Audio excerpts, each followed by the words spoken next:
Sofa వెనక నుంచి పైకి వెళ్ళి సోఫా పై నుంచి కిందకి దూకాడు. ఓ పక్కన కార్నర్లో వైఫై టేబుల్ ఒకటి ఉంటుంది అనమాట, కార్నర్ టేబుల్. అది షార్ప్గా ఉండేది, చిన్న రౌండ్ టేబులే.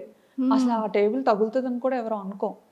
అక్కడి నుంచి పైన స్లిప్ అయిపోయాడో తెలియదు అంటే, నా బ్యాక్ సైడ్ ఉన్నాడు కదా వాడు, స్లిప్ అయిపోయాడో తెలియదు, అలా పడిపోయాడో తెలీదు. పడిపోగానే ఇంకా ముక్కు ఇలా కట్ అయిపోయింది అనమాట. ఇలా కట్ అయిపోయి ఇంక ఇలా ఇలా వచ్చింది ముందుకి. అమ్మో. ఆ,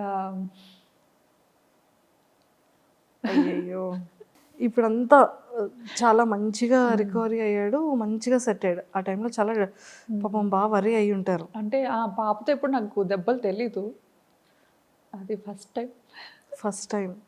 సో అలా ఎత్తుకొని రోడ్డు మీద పరిగెడుతుంటుంటే ట్యాక్సీ కోసం, అంటే ఈ లోపు ఏమవుతుందా నా టెన్షన్తో ఇంకా పరిగెడుతూనే ఉన్నాం ఎక్కడ ఆగకుండా.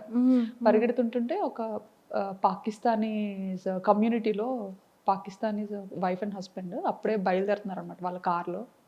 వాళ్ళు ఇంకా బాబుని చూసి మేము ఏడుస్తూ పరిగెత్తడం చూసి వెంటనే ఆగి, వాళ్ళు ఏ పని మీద వెళ్తున్నారో తెలియదు కానీ వెంటనే కార్ ఎక్కించుకొని ఇంకా హాస్పిటల్కి తీసుకెళ్ళి ఇంకా చాలా హెల్ప్ చేశారు. ఇంకా 2 చేతులతో దండం పెట్టి ఇచ్చారు. ఎంత చేసినా ఇంకా నేను అది మర్చిపోను.